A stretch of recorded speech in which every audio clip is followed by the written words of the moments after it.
All right. Everybody. Are we live? Hello, all. We are live. We're live. Very good. Well, welcome to our bi-monthly Gen City Labs live session on LinkedIn. Thank you for those of us who are joining us live and in person. Hello to those of you who are consuming us on YouTube or Twitter or other platforms to be determined. This week, we have a really fun topic and a really special guest. You guys may see him on screen, Steve Kaczynski. He is better known in the Web3 universe as NFTbark, and he runs community for Starbucks Odyssey program, which is the Web3 based loyalty program that is currently being tested by Starbucks right now. I've been deeply involved with it as a consumer. It's been awesome, and it's something we're really excited about. Before we jump in, for those of you guys that may not be familiar with Gen City Labs, we are a creative technology studio. We build innovative experiences for brands using new technologies. This can range from Web3, like we're talking about today, moves into augmented and virtual reality. We do a lot of stuff with AI. We just got done building out Coinbase's activation at Lollapalooza this last week. We've got some really fun stuff coming up for the NFL and college football season. Stay tuned. We do topics every 2 weeks, and we'll be excited to have you join. So without further ado, Steve, actually, before we get to Steve, let me introduce the rest of the GCL team. We have MK Bedosky, our fabulous head of marketing, and also working the video and board for us today. So she will be in and out, but I won't try to put her in a weird position of trying to operate and participate too much. Sure. We have Eric Arvai, who heads up our strategy in Web3, coming all the way from Abu Dhabi, Mo Husseini, who's out there for some fun client meetings, who's our chief design officer at Gen City Labs. And then, last but not least, we've got Steve, NFTbark. Steve, why don't you tell everybody a little bit about yourself? Sure. Steve Kaczynski. My background in NFTs, actually prior to NFTs and Web3 in general, I've always been a tech nerd. But I worked about 15 years in PR and marketing functions, general communications functions and marketing at Nestle, Progressive, a bunch of different leadership positions. For example, I was leading internal comms when we sent everyone home for the pandemic at Progressive, which was super interesting, super rewarding, also super challenging. My time in Web3, I got in really around, I've been in crypto since around 2017. I got into NFTs as they exist today around late 2020, early 2021. I co-authored the first Harvard Business Review article about NFTs. I have worked for a couple different companies in the space, including, as you mentioned, I'm the community lead for Starbucks Odyssey. I'm also writing a book, actually, with Penguin Publishing. We just finished it. And actually, thank you, MK, for the assist there. We bought the aptly named bookaboutenfts.com to sign up for the wait list. It's not pre-sale yet. It will be soon.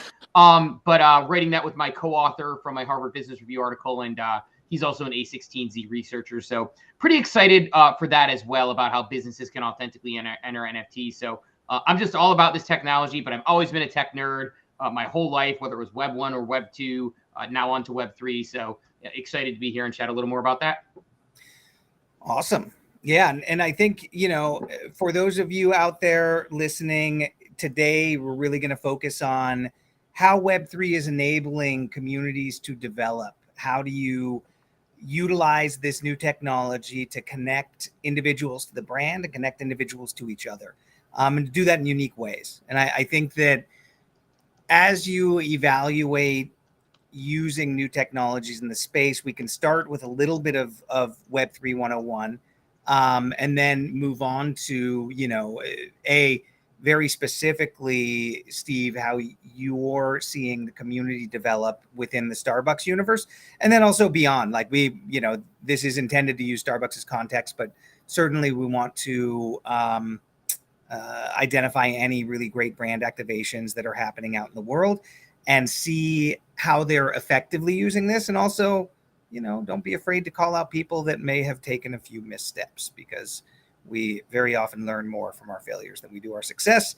And everybody likes to, everybody likes to hear the horror stories. So before I fire off, I mean, Koa, Mo, MK, anything else that you guys want to cover today while we're before we dive right in? I say we just get into it. I mean, really, it's really about starting with some foundational stuff, and then getting let's free flow some questions here for Steve, because I mean he has a vast amount of experience that we can inform the watchers of. All right. And I'd say when we leave this session, hopefully we can fire off a few actionable items of what a brand who's either looking to start a community or migrate a community, maybe they have Facebook groups or something that's really not working as like a really thriving, dynamic thing that's doing what they want it to do, and how to get brands to a place of stable, interactive, engaged community. Perfect.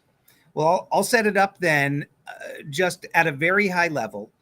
The way that we are seeing NFTs and ownership of digital assets impact consumers is in a few different areas. It's really interesting. First, what we've seen in the Web3 native space is PFP, that's profile picture projects, essentially are creating a component of digital identity for individuals. In the past, individuals have used their Facebook or Insta, Twitter, TikTok, name your social media platform of choice, as ways to express their lives to others. And this can be pictures of vacation or their family or their food, their dinner. Name your things you want to share. It's very direct sharing. What we've seen in Web3 is that by buying or minting an NFT, you actually are able to represent yourself in a slightly different way, right? That community that's being formed may have certain characteristics associated with it. You use that as your profile picture. It actually says a little bit about you. Second piece of things is actually having some utility come with NFTs. That means you own an NFT that's going to get you access to something that could be discounts, that could be merchandise, that could be unique connections. It can be a lot of things, but really it's ownership of that thing is what will allow you to access others. There is definitely a value, and that is a tangible value associated with some. That can be either financial, it can be, ways to accrue value that can then be more easily exchanged. So that says, if I'm building up value in something, I can actually exchange that value again. That can be utility, it can be financial. So you have this super interesting alignment of cultural forces and digital identity, of utility and actual, pragmatic impact, and financial elements involved. And those kind of all come together to allow for a very unique incentive system to be built for consumers. So Steve, with all of that in mind, I'll throw it over to you. Why don't you tell us a little bit about what you're doing specifically within the Starbucks universe to kind of capture people's imagination and to get them involved in this. Yeah, and if I can build on your overarching point a little bit, because I think you did a really good job explaining it to people. Even taking a step back and explaining NFTs to people sometimes can be, and I think you did a tremendous job there. But I like to always throw in, there's this thing I call the Hollander explanation, which is actually a buddy of mine, Adam Hollander, who had come up with this really interesting way to explain it. So you talked about that digital ownership aspect, which is hard for people to grasp sometimes. But he explained it in a really, really interesting way where he talked about, imagine you go to a museum and you see a beautiful painting on the wall. Now, you can take a picture of that painting, but that picture on your phone is not going to be worth very much. You can buy a copy of it at the gift shop on a print, but again, that print's not worth very much. And the reason why the one on the wall is worth so much is because it is the original. The museum owns it, and they can prove both of those things. And sort of to the point you were making earlier, up until recently, it was practically impossible to prove that anybody owned anything. You could sort of right click and save it. But to your point, when you own that thing, it almost becomes, the analogy I sometimes like to make is, if you rent a house, you probably don't upgrade the kitchen, you probably don't upgrade the backyard, but if you own that house, you probably do, because you get to live in it, and then you get to also get the advantages of that while you live in it, and then the resale value. And in fact, upgrading your house adds value to it the same way, to your point, this digital identity people have ties back into sort of the value they accrue there. So if somebody builds a tremendous brand around these PFPs or these NFTs, as you mentioned, around your company, so any company, it can be Starbucks or the local coffee shop. If somebody builds an identity around it, and then they have that out in the wild, that theoretically raises the value of the whole brand for everybody. And because you own it, you have incentivization to do it. So I love how you kind of teed it up for people who maybe aren't quite on that place, and put everybody with those sort of that same sense of information. So appreciate the tee up there. And I think, as far as, it goes to like what we're doing with Starbucks Odyssey. So to your point, I'm the community lead. So I always describe myself, I'm the cruise director. It's basically like my job is to be in that Discord, make sure people are heard, make sure people are happy, do activities that enhance things. So, I mean, the goal is Starbucks has always had this concept Howard Schultz has talked about called a third place, which is, it's not your home. It's sort of the place you can go and the place you can work and the place you can feel at home outside of your home. And one of the things that, Howard, as well as, people who are in the Starbucks leadership have talked about is that they really see the community as a true digital third place. And we've seen that people who didn't know each other otherwise are now becoming friends and, cross-referencing sort of rarities of various NFTs that they're collecting. My goal in it is to figure out how can I enhance the experience. So that could come through hosting events, bringing Starbucks execs in, right? The VP of loyalty who's overseeing the program, Ryan Butts, has been in twice in the past 6 months. It is not easy to get audience with him, probably even within the Starbucks, within Starbucks period, right? If you're working there, let alone this community where we have, a few hundred people who are showing up to live events and then many more watching the recording with the thousands that are in the community. We host coffee tasting events. I did not know until recently that you are supposed to slurp your coffee, which is a new interesting thing that I learned. So it sounds utterly disgusting, but it actually does let your mouth coat and get the tasting notes. So we brought in Lennon, who is their person who flies to Africa and Asia and tries all the coffees and sources the beans. And he told us all about how to taste coffee. Artists and collaborations, we've done some things in there and brought in those people. So we try to do these activities that enhance the regular Odyssey program, which of course is, I describe it, it's Pokemon Go for an over-caffeinated Web3 nerd like myself, where I go to a Starbucks, it gives me a series of tasks, I complete those tasks, I get a digital collectible. Those digital collectibles can then either be sold, and by the way, Starbucks has, again, things I learned. There's a group I'm in on Facebook that I joined, 40,000 people who talk about collecting cups. They look for the cold cups, and those things go for hundreds. The mugs are big huge. Time. So there is markets for the sort of collectibles. Again, not me saying this on behalf of the team, but somebody did put out a thread the other day on Twitter about how literally every single stamp in Starbucks Odyssey, whether it was purchased or through a journey, is actually plus EV, meaning that you are up money on it because people are willing to pay more for it than it was for you to acquire it. So there are stamps you can get via doing those tasks. Those get you points. Eventually, those points can be redeemed for special benefits you can't get anywhere else. Like I'll pull one off my shelf right here. It's like a custom sort of like mirror cup that has this is a siren stamp on it from my collection. You went with the mirror cup. I went with the 30 days of free drinks. Like that drove me to I literally was at Starbucks probably 27. You almost made it. Days. There are people like it was phenomenal. And by the way, for those of you guys that may not be familiar, the way Starbucks has this set up is not just buy a thing and get points, right? They certainly have, there's always going to be transactional elements, but there's also, and take a quiz, consume educational content about where the beans are sourced, bring in your own cup, right? Take an environmentally friendly action, buy a stamp because they do have digital stamps that are a big part of the program. And in doing those and in completing various tasks, you accrue points, and at certain point levels, you have actual incentives that are associated. So what I was talking about there with Steve, there was a point in which, the highest level was 30 days of free drinks, or you can get the mug that Steve was just showing. So some really unique and interesting incentives. And I really love, and Mo, I actually want to throw it over to you for a second, because we've seen loyalty programs start with the travel industry, right? Lots of hotel, lots of airplanes, buy a ticket, get some miles.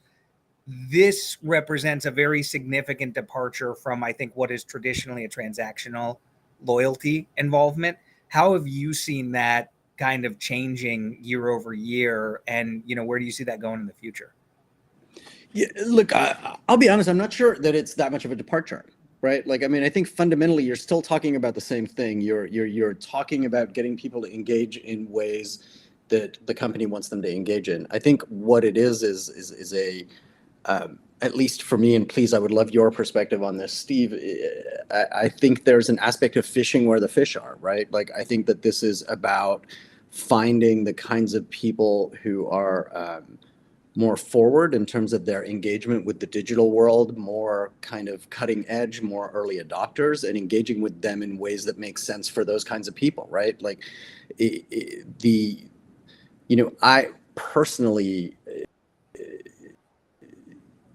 think that the Starbucks is some of the smartest approaches to Web3. That something there for the tech savvy, but for people who have no idea what a wallet is and no idea what an NFT is and no idea what, that they're actually even on Web3, right? Like, it's just a loyalty program that's a little bit different from those people's perspective. Like, we have an understanding of the mechanisms on the back end and what's going on, but you really don't need any of the stuff we've been talking about as an understanding in order to participate and get huge value out of it, right? Like, I think it was really smart. What I would actually love to hear from Steve about is the process of landing this internally at Starbucks, right? Because I'm sure that there were a lot of people when you guys were pitching this and talking about this who were like, what the hell are you talking about? What does this mean? Why are we doing this? And I'm interested in where you guys had resistance particularly that you did expect or didn't expect, and where you had kind of assistance from areas that you did or didn't expect. I find that really fascinating because as we have interacted with various brands, there's always a layer of people that think it's goofy or don't understand what we're talking about or want to figure out what's going on. I'm interested in the process that you guys went through at Starbucks or anywhere else for that matter. That's a great question. I think two things. I want to make sure I don't miss the fantastic point you made on the front end there, which is, the technology is what empowers this to happen, but you don't have to know about the technology. For people who are an average Starbucks fan, I always say nobody cares if something's on Amazon Web Services as long as it works. They don't care what the back end looks like. They care what the front end looks like. And so you're absolutely correct that my 68-year-old mom can participate in this program without knowing what an NFT is, right? She just knows that she loves Starbucks and now she's getting new things that she previously didn't get from Starbucks and she's stoked about it. So I love that you brought that up.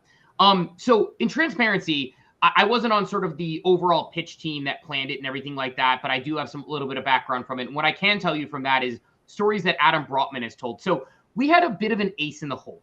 And the ace in the hole is my buddy Adam, who's one of the co-founders of Forum 3, which is the company that I work with, as well as my buddy Joe O'Rourke is as well, Andy Sack are the three co-founders, and then Morgan Metosky, another friend of mine who is working there.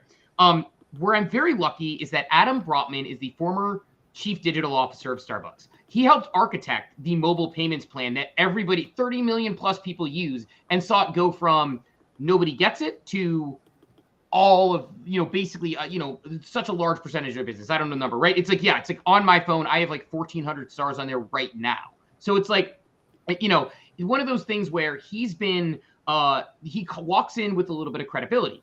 He's I know, close personal friend with Howard Schultz on top of the fact that he gets it. So from what I understand, he had a couple conversations with Howard, and Howard Schultz, being a really smart guy, intuitively got it. He's like, this makes sense. I get it. Because Starbucks gets loyalty. They have a brand purpose around loyalty. So I think that it was a little less resistance. And then on top of that, Brady Brewer, their CMO, was pretty supportive from the beginning. Ryan Butts, the VP of loyalty, was. So I'm sure there were people internally who maybe were hesitant. I think the fact that leadership bought in virtually immediately, from what I understand, and it makes sense, right? I've talked about different companies I worked at. So I've worked at Progressive and I've worked at Nestle. Progressive, they want to be the first to everything. They were the first insurance company with a website. They were first to quote. They were first to let you get insurance based on how you drive, not just based on a bunch of numbers, right? And I think when you look at that, there's the type of company that will be forward to this thing. I also worked at Nestle. Nestle is the world's largest food brand. They're in 90+% of American households. You have a Nestle product in there, DiGiorno, Hot Pockets, etc.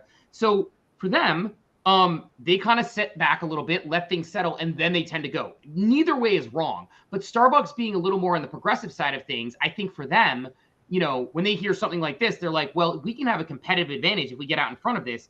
Because I think like, and Starbucks didn't say this, but this is my opinion, is like, you never know which technology is going to be the next Netflix to Blockbuster.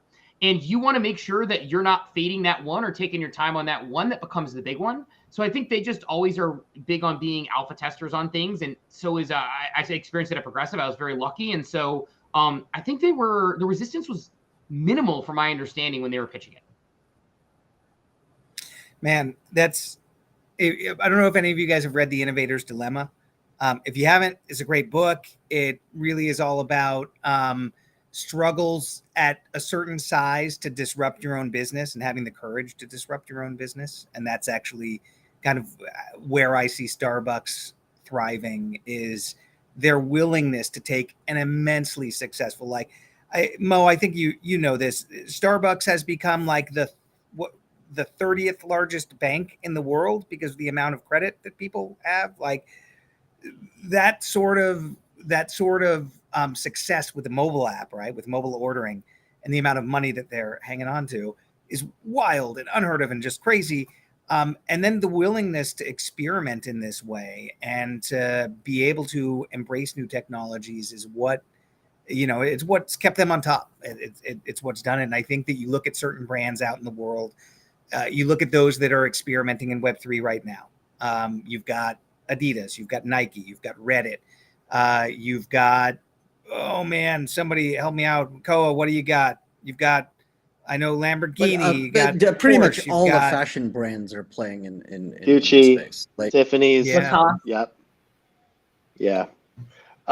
So there, while we're talking about brands getting into the space, the question I have for you, Steve, is really about, you know, this. We talked a little bit earlier about how owning an NFT is a different psychological experience than just, you know, being a member of a loyalty club, because you have the incentive to drive value, which you could then reap later if you know, sold that membership, right? So the funny thing with like a lot of brands, you know, 10, 20 years ago, they own the narrative, right? It's like one way. It's a one-way medium. I create ads and I control exactly how my brand is portrayed in all sorts of media outlets.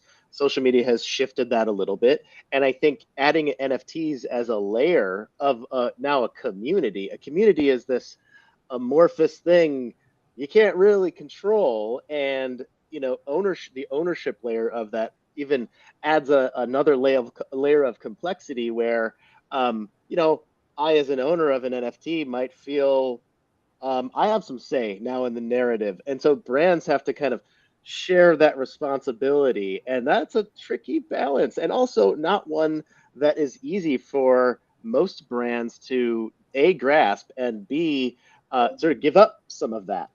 So I'm just curious your perspective on, like, you know, A, how do you, you know, how have you found the community inside the Discord to be, you know, receptive to changes? And B, how have you found Starbucks brand is kind of now, you know, taking a little bit of a step down in terms of controlling it and sharing that responsibility of the narrative? Yeah, great question. And I'll talk in generalities and I'll move into the Starbucks stuff, I promise, because I think what you brought up there was a very key point. When I was leading internal comms at Progressive, one of the things we would say, Jeff Charney, a mentor of mine who was a CMO there at the time, would say, we don't have 40,000 employees, we have 40,000 marketers. We just need to activate them. And I think that's the case with any NFT community who has that ownership, right? You have this internal group of people. And on the brand side, what you release in your control, you get back several fold in sort of the advertisement of your brand. You know, I'm wearing a Bored Ape Yacht Club hoodie. Shaman is wearing a Bored Ape Yacht Club shirt. When you look at those give you an advertisement out in the wild, and we are incentivized to go talk about it. And that's a reason why it's become this brand that people want to get a part of. It's almost become a decentralized, you know, alumni club. And it's funny because people say, why pay so much for it? And I always use this analogy where I'm like, you can be in a country club and you're going to pay a tremendous amount of money and you still have to pay for golf. and you still have to get a certain amount of money on the grill, and you're probably only going to find 5 people you like that are completely gated to where you live. Now, back that out, and NFTs, you can find your tribe everywhere. If you know what you are as well as what you are not, and that'll pull it back into Starbucks a little bit, because people who come into the Starbucks Odyssey Discord are power users. They're Starbucks fans through and through. They collect cups. They know the company. They know the history. They have a tie and a emotional connection to the brand. So for us personally, like, that's the people who find that tribe. And look, if people are saying, the people who are like, I don't like Starbucks, I don't drink coffee, not to say you can't play that game. I'm not telling people what to do with their time and money, but like, the community might not be for you, because we are bringing in coffee tasting people and people who are experts on pumpkin spice latte and people who are experts on how to make cold brew and all these different workshops and things. And so, you know, for Starbucks, it doesn't make sense. One of the things we saw with early NFT PFP brands is that they try to be everything to everyone. They're like, hey, everybody come one, come all. And it was a small space, and I get it. But what a brand like Starbucks or a brand like Nike is doing is that if you're not into finding your inner athlete, if you're not into just do it, if you're not into that particular perspective of challenging yourself, then you probably don't want to be in Dot Swoosh, because it's about Nike and it's about their brand. And so, you know, for us, similarly, that's the thing that we're finding, right? We have this group of people, and the other part about it that's been really nice, and I'll get to your answer on how they've reacted, because they've been fantastic, is what an NFT community does for you is they provide the most valuable focus group you'll ever have, because they are invested in the success of your future. They want you to succeed. Now, if you go to a focus group, you know, we use an example in the book that I wrote where it's like, Scott got invited to his focus group, my co-author, and it was a Whole Foods focus group. He doesn't shop at Whole Foods. They were asking about a product he's never heard of, and the questions they were asking weren't directionally helpful. The topic they were asking about is actually an area where he's an expert, and then when he talked about that topic they were getting at, they didn't even take his thoughts. They were just like, no, tell us about this product at Whole Foods and where you find it. He's like, but I can tell you about the market design. And they totally ignored it, right? In an NFT community, they tell you the questions to ask and they answer them for you. Because again, they want you to succeed as much as anything, because if you listen to them and you do a good job, well, then you're going to do the things that they want to do for the community. So as an example, I'll give you a quick example. Like, you know, we had a benefit for this past benefit selection period.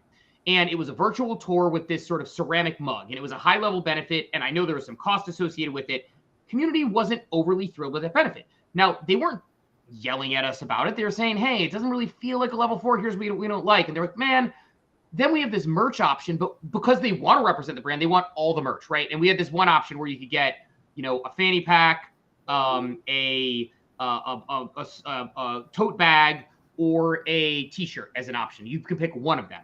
And so what we did is we ditched the option they didn't want. We added in the fanny pack, the merch bag, and the shirt. And again, that's the benefits team. I'm the intermediary. I'm simply providing the feedback to the leadership. They do with what they will. They hear the community, they change it. Well, that's well received, because the community says, you asked us about something. We told you that something wasn't jiving with us. We told you what we wanted instead, and you switched it out in a matter of weeks. Now, how quickly... Companies can't pivot that quickly if you're a large multinational corporation. You have to do the focus group. And that focus group goes into a PowerPoint deck. And anyone who's looked at a large company knows it goes into a PowerPoint deck, which goes to a middle manager, which goes to a manager, which then becomes half of a slide when it gets to the executives. Instead, the VP of loyalty literally sees in the feedback form that we have, these are things that we think, and they can act immediately. So it creates this mechanism of feedback loop that we've done. And beyond that, we've even done discussion groups. Like, we've given people special roles, brought them in with the team. They see the access as a benefit because they love having access to the team and the Starbucks folks. And we get great, valuable insight from them. So the interplay with the community there, I think, if managed well, becomes a real competitive advantage that any company can take advantage of and find things like, think about how often somebody goes to market with a product and the product just biffs. And it's like, how do we not see this coming? Well, you can get that answer in a community that cares about your success. It isn't just mad at you. So I think that it's just a really valuable resource in that sense. Yeah. You know, what you were saying earlier about the kind of traditional way that brands would communicate, it was very much a monologue, right?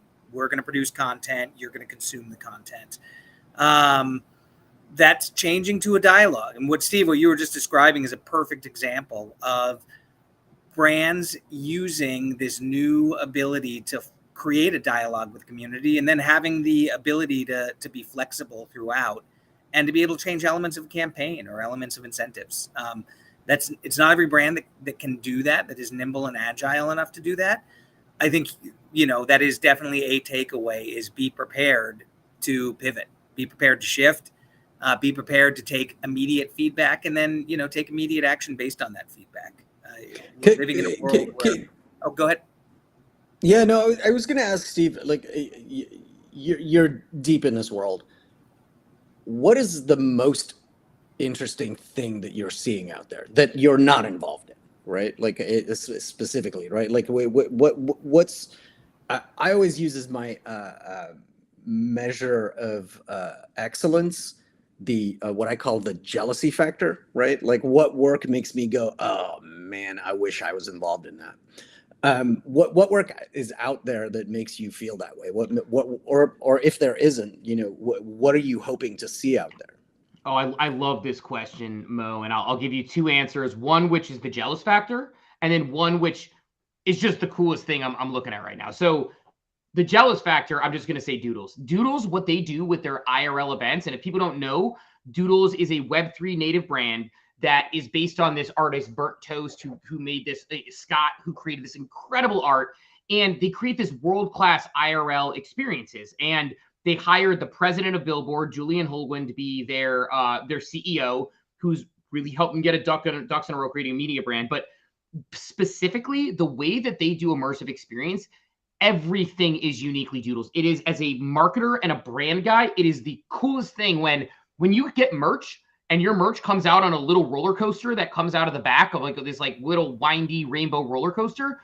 When you go to get a pin from a machine and they do a whole crazy wacky animation and bubble shoot out just for this little pin to come out, they just think through every element, from what you're drinking to what you're eating to how they name things to, they had cocktails that you were able to get at Doodle Putt, which again, they bought. This is amazing. Again, they're IRL. Like, and when I say IRL, I mean in real life experiences, right? They're event experiences. It's like they go to Art Basel. Everybody's doing this upscale, bougie art stuff, which I love. I mean, I love art. I'm getting into art since I got NFTs.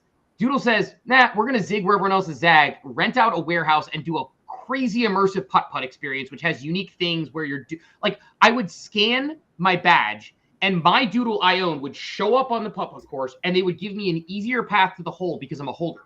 Like things like that. Or when I went to get a drink at the bar outside, again, Doodles is this whimsical, crazy brand. There was a piece of cotton candy as a garnish. Little, like slight, modification, but that sort of stuff makes a difference. So that's the thing I'm jealous of there. The thing that is the coolest thing to me right now is the way that crypto and NFTs can improve our lives fundamentally on the deepest level. So the two examples I'll give very quickly. I mean, one, if you're in a country of unrest and you're leaving right now, you leave, you start over.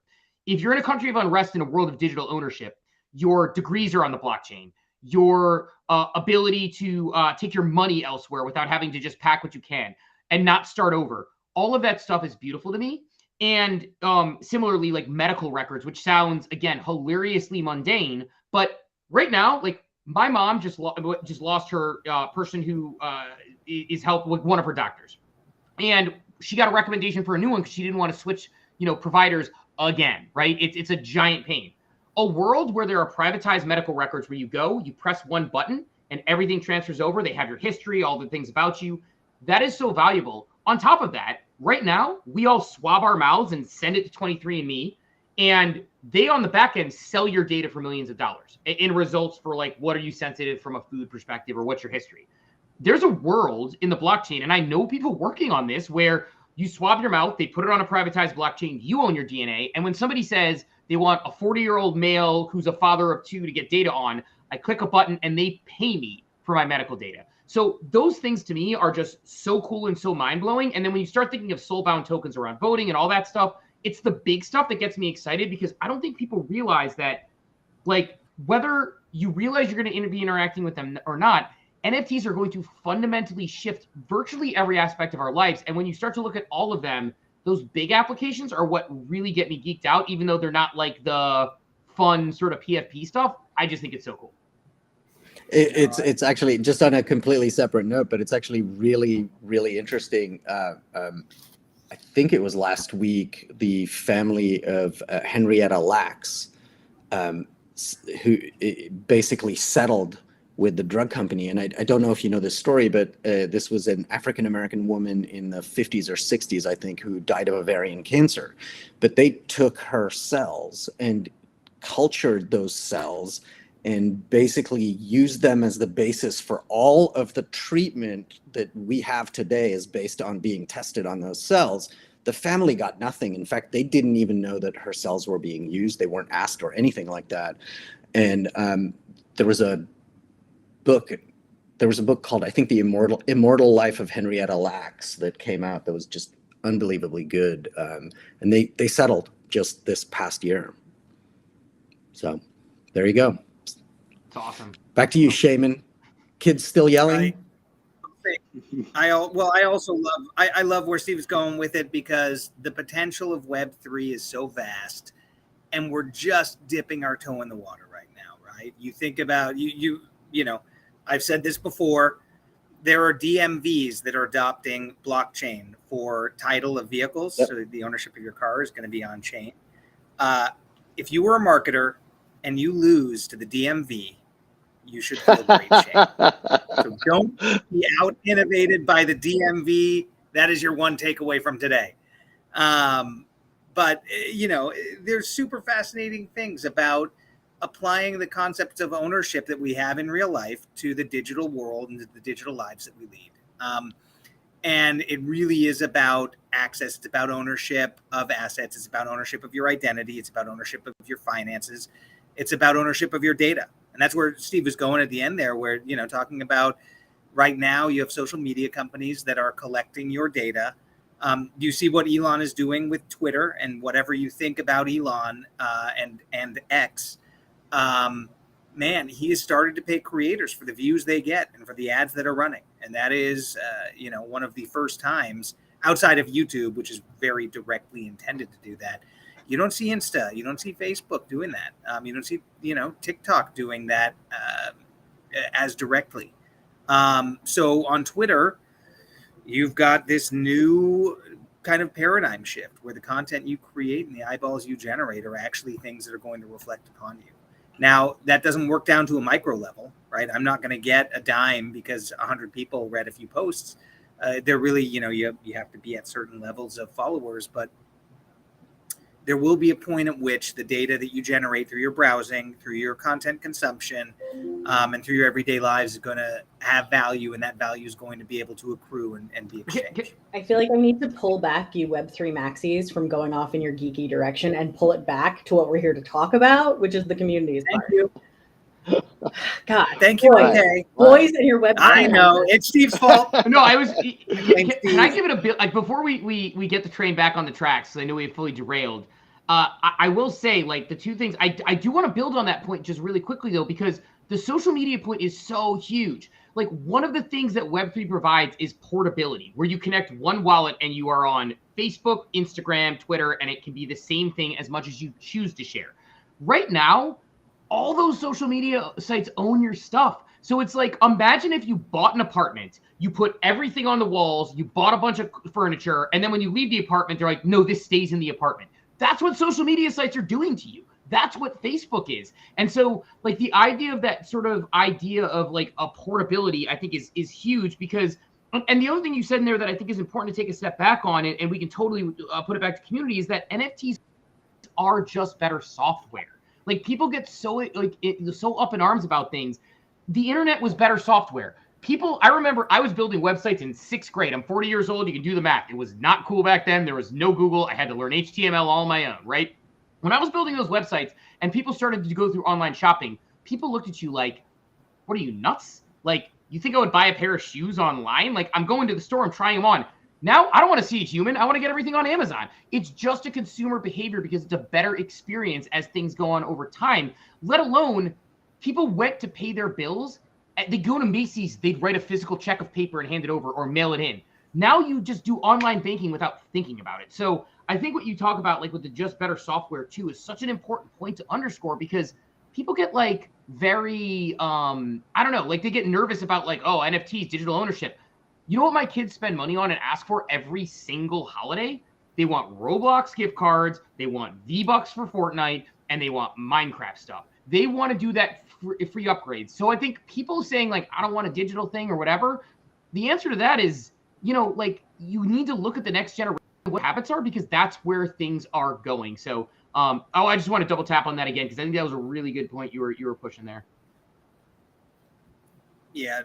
And to take it back to community, you know, the ability to connect more deeply with individuals is one thing, right? And I think that the ownership of digital assets is kind of how we've described it as we've been discussing. Then connecting individuals to other individuals who are like-minded, who share similar interests, right? And you look at what's happening at Starbucks, you look at, and Koa, you might be able to talk a little bit about this too. I know that there's some fun stuff going on with Ducati right now and the Ducatistas, which if you aren't familiar, Ducati's a motorcycle brand, Italian motorcycle. They're on the cusp of launching their first NFT. We've played a little bit of a role in that. But this new way to connect individuals and to have their interests aligned, not just in being a fan, but in having this vested interest of participating and in this reward system that, you know, kind of reinforces their brand loyalty is super fascinating, and watching people connect over it is super unique. Koa, what have you seen in the Ducati universe that you know has gotten you excited, and watching this, taking it out of the coffee lovers and into the kind of automotive space, or into the motive space, I guess? Well played. Yeah. So first of all, Ducati is, you know, coming up on a 80-plus-year-old brand, right? I think they launched their first actual bike in the 1940s. And so for a brand that old to get into something so cutting edge, something so new, is a big leap for them, because they're very protective about that brand. And it's a very, you know, very strong global brand recognition of Ducatisti.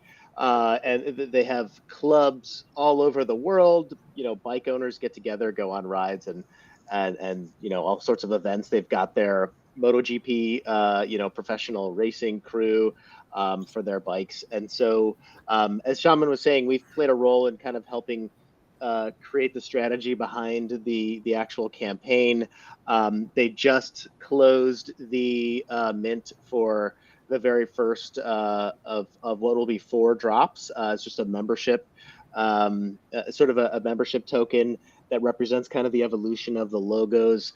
But I think, you know, one interesting aspect of that is really the idea that you can now empower somebody who already loves a brand with a totally new product, unlike any in your line, right? I mean, again, Ducati has, you know, dozens of bike models. They've got merch. They've got their hands in so many different markets. And this is a brand new one. And there's this great image on one of their brand decks. MK and I've talked about it quite a bit. That shows like it's like a wheel with spokes, and each end of the spoke is kind of an aspect of their brand. And this is a new avenue. This is a new market. This is a new type of product that a brand can offer to folks that already love and appreciate it. And it's again, as we've kind of touched on before, it's a totally different psychological experience, right? It's a digital asset that you can prove that you own, that will never depreciate and could potentially only appreciate, unlike physical goods, right? I mean, a bike, you got to repair, there's upkeep, there's maintenance, it will deteriorate, you know, and things like that. This is a thing that will last forever.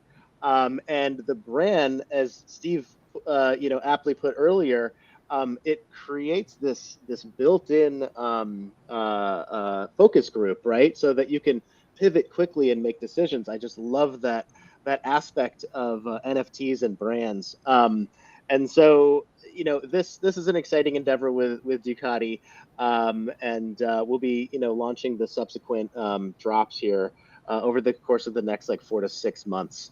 So it's a pretty exciting project. I guess. Yeah, and Oh, go ahead. I'm getting. Well, I was just going to say, knowing that we're talking about Ducati as this example in its virtual community infancy, Mm-hmm. they are very advanced in clubs and membership and owner clubs and dealerships, relationships to their local communities. There's a gajillion different ways that Ducati can look at community, but virtual, Discord based, Twitter Web3 based is definitely very new. I would love to think about knowing that Starbucks' equivalent of that is not that mature. I mean, you're less than a year old on having that Discord and everything. Yeah. What are the foundations that a brand needs to have in place? And I guess the other way of looking at this is community is becoming a really big marketing buzzword. And so when the VP or CMO looks down at their organization and says, are we doing community marketing? I know we have ABM under control. We have this under control. We have that. Do we have community is there a strategy on community? What are those building blocks that actually have to be there and ready to go for the virtual community to be solidified and participatory? That's a great question. I think first of all, you need to love your community and they'll love you right back. And I know that sounds very generic, but I think the idea that the leadership at Starbucks, is very invested in how awesome this community is thing number one, because what that allows us to be able to get permission to give things early. So like, I think foundationally, like there's the blocking and tackling of finding things like, I'll give an example of how to get daily active users here in a second, for example, because I think people like throw some of those things out the window, but and don't necessarily, they're like, oh, community, just go in and vibe. It's like, no, that's why you hire community leads, right? Because you bring people in a team that you know is going to engage and kind of keep the conversation going and show people the way, especially these native sort of people who are not native to Web3, which is my favorite group of people, right? It is the non-native Web3 people. I love my native Web3 people. We got into all this nerdy discussion earlier, but like the non-native Web3 people are the ones who truly love the brand and say like, so what do I do here? And by having those foundational elements of being able to provide early information, finding ways to create reasons to come back each and every day, which again, I'll get into that one in a second. But also understanding the dynamics of what this community is. The analogy I sometimes make is, in the community side is, I have friends who tell me that NFTs are silly and it's silly I wear my ape hoodie as they sit there and they wear their Cleveland Browns jersey and start barking at each other. And it's like, well, guess what? Like, it's the same thing. If I see someone in an airport, I went to Ohio State and I yell OH, they yell IO. 100% of the time, I've been asked, I have answered, and vice versa. 100% of the time, if somebody says roll tide to someone in an Alabama shirt, the other person says it right back. That is what an NFT community can be if harnessed correctly. You have an intrinsic tie into something, because in Web 1, you were the consumer. You went on and bought stuff. In Web 2, you were the product. They took your information and they sell you. In Web 3, you are the brand and you know it. And so I think by having a community and having those foundational elements and that understanding is huge. And I'll give a tactical example with daily active users. So my recommendation is, one, making sure you give people, you're fostering obviously a safe environment, especially with non-Web3 people. Number two, you're giving early access to information. Number three, you're giving, like we had our benefit selection that was revealed on Monday. For the past 3 weeks, we've been doing games like, here's a word search, find the benefit. First person who finds it will reward in some way. Or, here's a clue with an emoji puzzle. First person to find the benefit gets it. And then we revealed them like almost like a Family Feud board that we put out, right?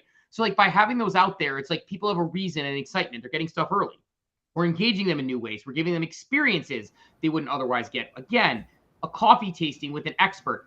I don't get that anywhere, right? But I can get that directly from someone and ask a question and it's going to get answered. People in the community are asking questions. I'm asking those to these experts on stage.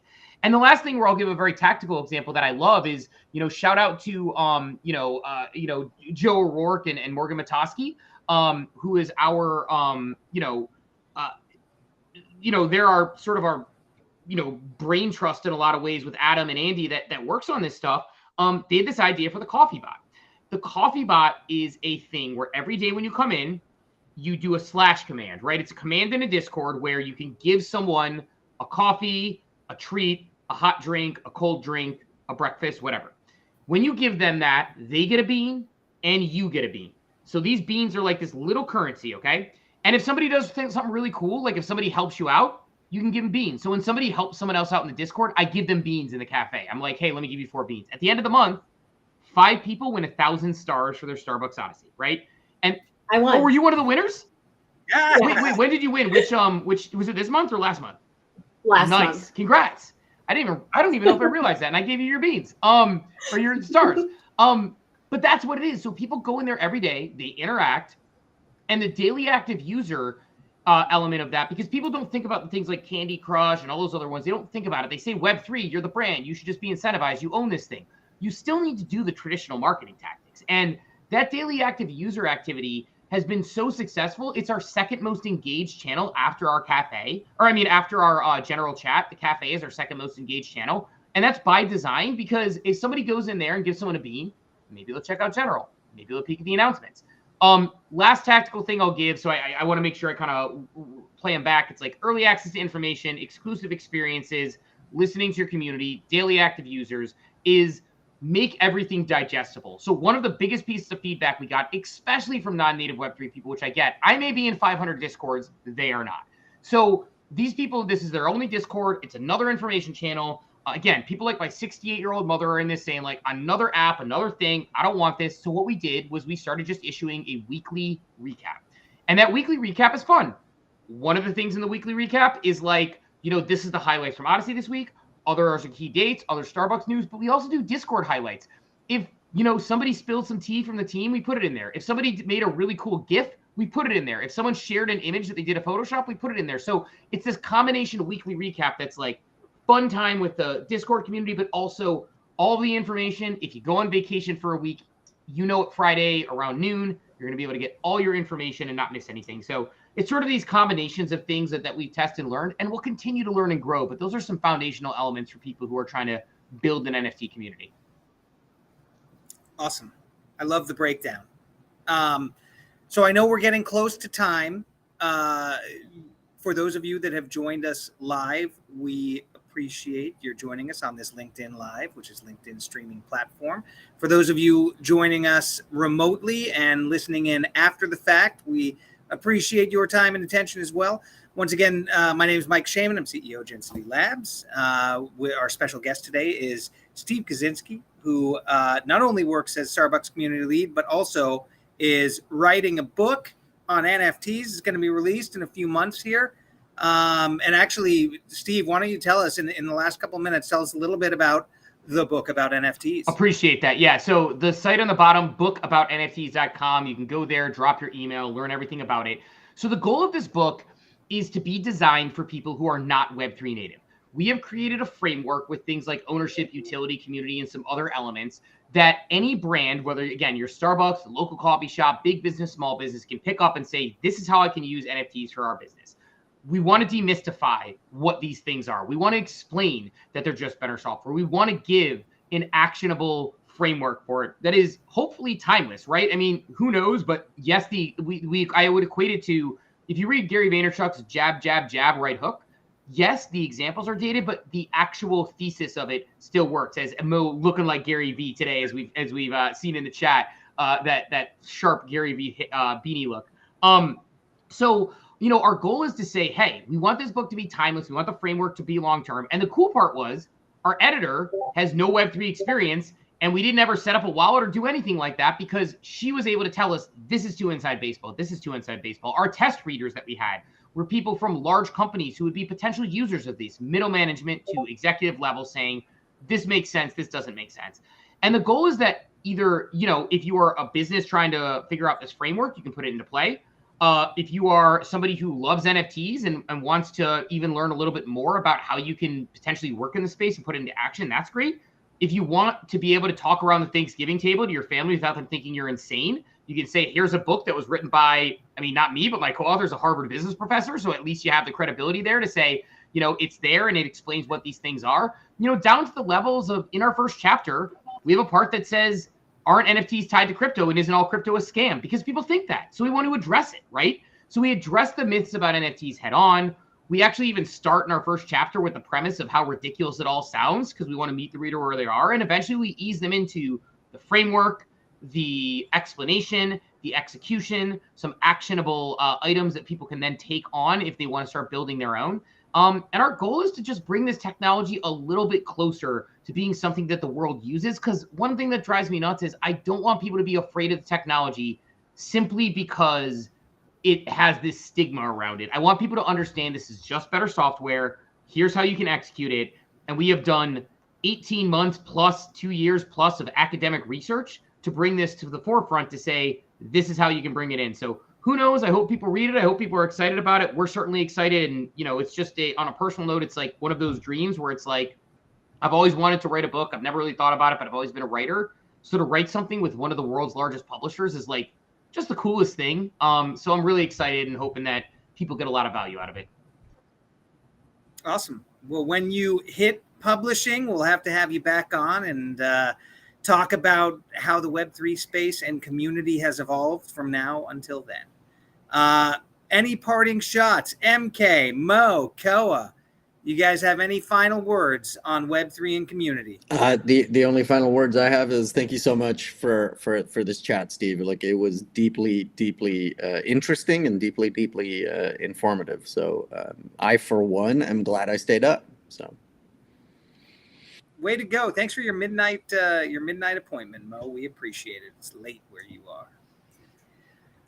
My little bits of housekeeping here. As you said, we go live every other week. We're going to skip next one, just late August. You're going to be on site at a conference. Schaiman, you'll be at the BizBash Connect conference presenting about AI, I believe. And so we'll skip next one. We'll be back right after Labor Day, and we are working with some really interesting guest options, exploring some new perspectives on social media. So as soon as we have that session locked in, we'll share that. And what we're going to do is we're going to share it across LinkedIn, and I have the QR code up there, and we are at 991 followers. And I would just really, really love to hit 1,000 followers for the Can you keep track of who the 1,000th is? Because for the 1,000th, maybe we send them Steve's book when it comes out. Ooh, yeah. So if you're out there, Okay. At least one copy will sell, guaranteed. So yes, we're so close. That's our goal by end of summer. So if you're not already following Gen City Labs on LinkedIn, we appreciate it. And we'll continue to host events here. If you have ideas for sessions or experts you'd love to hear more from, let us know. We have an amazing network of folks we've worked with across the years and would love to bring them to you. Awesome. Thank you. Thank you guys, Steve. Such a Thanks, pleasure. everybody, Thank you, for your Steve. time and attention. Bye, everyone. Cheers, everybody.